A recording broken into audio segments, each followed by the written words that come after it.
Main આ કથા મંડપ ટૂંકમાં. હાજી બરાબર. આની લંબાઈ પહોળાઈ આ એ મોટો છે. આમ લંબાઈ આની 510 ફૂટ છે અને આમ 120 ફૂટ પહોળાઈ. અને બેઠક વ્યવસ્થાની બાપુ વાત કરીએ તો સાહેબની કહેશો માહિતી આપશે. હાજી પણ મારા ખ્યાલથી ભારતીય બેઠક હતા બધાના સોફે બેસાડવાનું ને એવી. હા અમે સિટિંગ રાખ્યું છે. સિટિંગ આગળ થોડા સોફા આવશે અને પાછળના ખુરશી. બરાબર. અને થોડીક ભારતીય બેઠક આગળ આવશે. સરળતાથી મોટી ઉંમરનો હોય તો સાંભળી શકે. તોય સાંભળી શકે. બાબુ સ્ક્રીન આવશે. અચ્છા ડિસ્પ્લે આટલે ડિસ્પ્લે આવશે કેમ કે આટલે મોટી ડિસ્કાઉન્ટ હોય એટલે દેખાય નહીં. અહીં બેઠેલો વ્યક્તિ છેલ્લા આપણને નાનો એવો લાગે. હા એટલે એનામાં જોવા માટેના સ્ક્રીન આવશે 4 થી 6. ઓકે. હવે બાપુ મેન જે રાસનું મેદાન છે ને એની વાત કરવી. ઘોડો રાસ મહારાસ આપણે કીધું છે. હવે આનું વૈજ્ઞાનિક કારણ છે, જૂની પ્રાચીન આપણી પરંપરા છે. આ કેટલી બહેનો રમવાની છે અને આનું એક થોડીક ઉદ્ભવ સ્થાનની એ વાત કરવી છે. આ મહારાષ્ટ્રનું આયોજન કર્યું એની થોડીક વાત કરવી મારે. 51,000 બહેનો દીકરીઓનો ઉડારાસ છે. 51,000 બહેનોનો. 51,000. અને એનું સ્થળ આપણે જે જમણવારનું સ્થળ છે એની પાછળના ભાગમાં છે.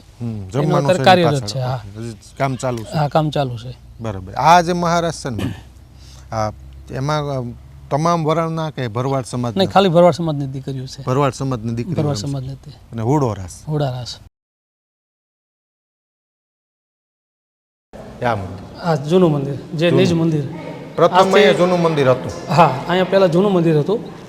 બાપા જ્યારે સ્થાપના કરી એ પછી બીજી વાર બન્યું હતું, બીજી ત્રીજી વાર. પણ એ કાઢીને અત્યારે આ હાઉસ નવું જ બનાવ્યું. ત્યારે આથમણા બારનું મંદિર હતું. આથમણા બારનું હતું. પણ અત્યારે જગ્યાનો આપણને પૂર્તિ મળી એટલે અમારા ભાઈ પરિવારના મકાન હતા એ બધા ખાલી કરીને પાછું ઉગમણા બારનું મોટું મંદિર અત્યારે બનાવ્યું. અત્યારે કામ થોડું ચાલુ છે બારી દરવાજાનું. અને અહીંના સ્થાપના થશે. આપણે જે દર્શન કર્યા ને મૂર્તિના પાઠ પૂંજા, એ નગાલા ખાવા પણ પૂર્વજન્મની પાઠ પૂંજા છે. પૂર્વજન્મની પાઠ પૂંજા એ જમીનમાંથી નીકળેલી છે. જે ચાંદીના પાઠ ઉપર પાઠ પૂંજા હતી એ બાપાએ કીધું કે આ જગ્યાએ મારી પાઠ પૂંજા છે પૂર્વજન્મની, એ તમે ખોદશો એટલે નીકળશે. અચ્છા, એ નીકળી એ જ છે. એ જ પૂંજા છે. અત્યારે એની જ પૂજા થાય છે. સવારમાં વહેલી સવારે નવરાવાના, પૂરા કપડાથી લોહી અને પાછા મૂકી દેવાના. હવે અહીંયા પ્રતિષ્ઠા કરવાની છે ને બાપુ એની માટે એક રામદેવ પીર મહારાજ. રામદેવજી મહારાજની મૂર્તિ પાછળ આવશે અને પાઠ પૂજા છે એ અહીંયા આવશે. જ્યાં પાઠ પૂજા જે આપણે સ્ક્રીન ઉપર જોઈએ એ પાઠ પૂજા અહીંયા આવશે. અહીંયા આવશે. ઓકે. એની આ સ્થાપના થશે. બાકી તમારી બેઠક બાપુ અહીંયા વચ્ચે? હા, દરરોજ માટે અહીંયા હોય. પ્રતિષ્ઠાનો કાર્યક્રમ આ મંદિરમાં? હા, આ મંદિરનો પ્રતિષ્ઠાનો કાર્યક્રમ છે. ઓકે. સમજી બગન મેન આપણે વાત શરૂ કરીએ તે પહેલાં એક વાત કરી લઈએ કે ભાઈ બાવળિયાળી એટલો લોકોને ખ્યાલ હોય, કારણ કે ગુજરાતભરમાંથી લોકો આવશે, બધા પરિચિત ન હોય. ભાલ પ્રદેશથી જ ફક્ત પરિચિત છે. તો આ અહીં આવવા માટે માની લો કે સોમનાથ બાજુથી કોઈ આવતું હોય, રાજકોટ બાજુથી આવતું હોય, અમદાવાદ બાજુથી આવતું હોય, બાવળિયાળી એક્ઝેક્ટ ક્યાં આવેલું છે ને કઈ રીતે આવવું?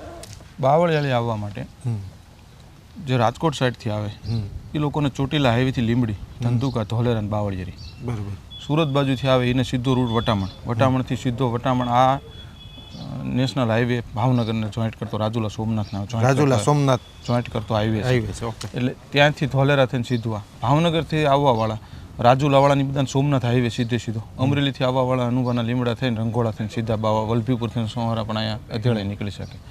એટલે બધી બાજુથી સેન્ટર આમ ગણો તો થાય. મૂળ આના 2 જ ફાંટા છે. આ બાજુ તો બધો દરિયો છે ઠેઠ સુરત સુધી.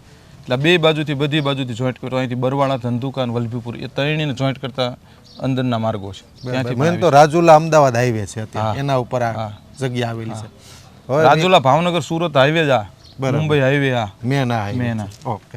હવે કાર્યક્રમની પ્રથમ પુનઃ પ્રાણ પ્રતિષ્ઠાની વાત કરીએ તો 14, 15 અને 16 તારીખ. જી બરાબર. 16 તારીખ બપોર પછીથી આમ તો પોથયાત્રા 1 વાગે, એટલે એ ગામની અંદર કાર્યક્રમ છે. જી બરાબર. પછીથી ભાઈશ્રીની 14 તારીખે આપણે પુનઃ પ્રાણ પ્રતિષ્ઠામાં 14 તારીખે આપણે હવનની શરૂઆત થશે.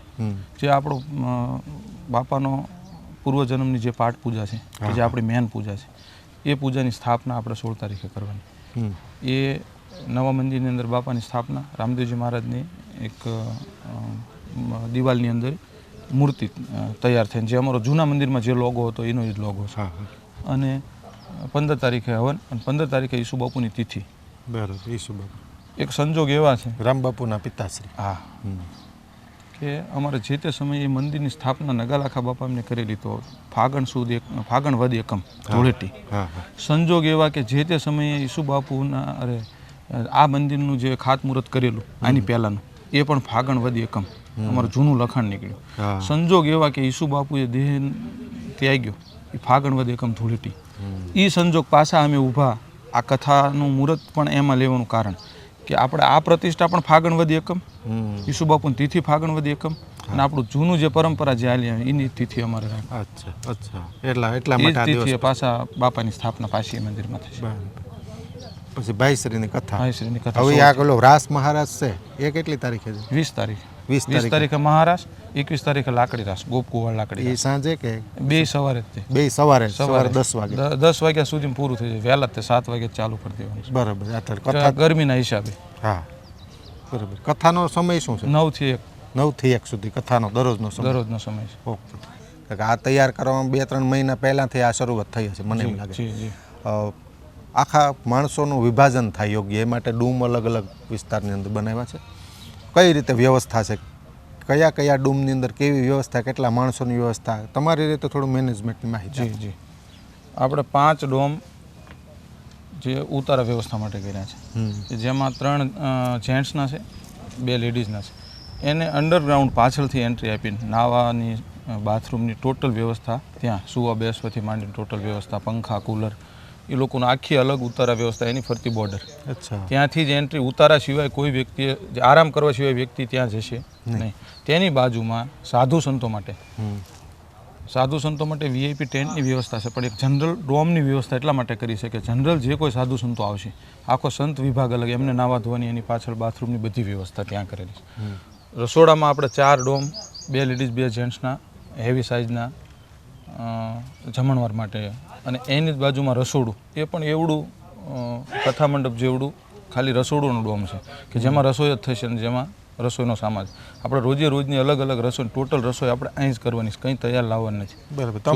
તમામ વસ્તુ અહીં જ બનાવવાની, અને રોજે રોજ અલગ અલગ વસ્તુ બનશે. રોટલીની જે કોમન હોય, બાકી જે કાંઈ મીઠાઈમાં ફેરફાર થશે રોજે રોજ. પછી હોસ્ટેલના ગ્રાઉન્ડમાં આપણે 5 ડોમ નાખ્યા છે.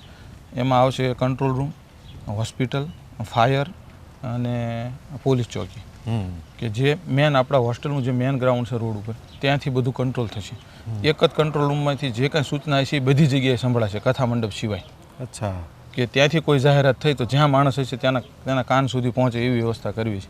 90 હોકી ટોકી છે, પછી સિક્યુરિટી છે, પછી સ્વયંસેવકો છે વ્યવસ્થામાં, છતાંય તે પોલીસ સ્ટાફ સંપૂર્ણપણે ટ્રાફિકમાં હશે.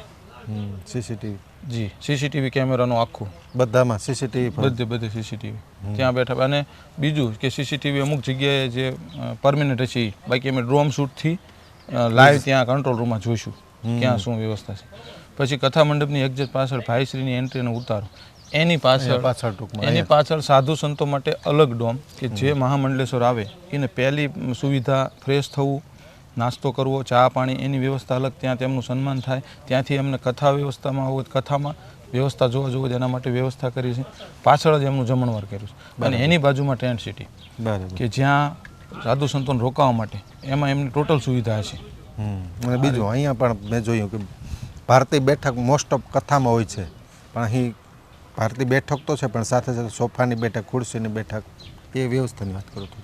ખુરશીની વ્યવસ્થા એટલા માટે છે કે લાંબો ટાઈમ માણસને બેસવાનું. હા. પછી આગળ આપણે સોફાની વ્યવસ્થા કરતા હોય તો પાછળ હોય એને થોડું દેખાવામાં આ તે પ્રોબ્લેમ થાય. પછી કે ખુરશીની જે વ્યવસ્થા હોય તો કોઈને બેસવાની તકલીફ હોય, બેસ્યા પછી આપણે ખાલી ચડી જાય પગમાં, તો શાંતિથી એના આરોગ્યને લઈને કે ભાઈ બેસીને સાંભળી શકે. અત્યારના યુગ પ્રમાણે બધાને ઢીસણના કોઈને પ્રોબ્લેમ હોય છે, અને વડીલો આવવાના, માતાઓ, મોટી ઉંમરના માળીઓ આવવાના, કથા સાંભળવામાં ઈ વર્ગ વધશે.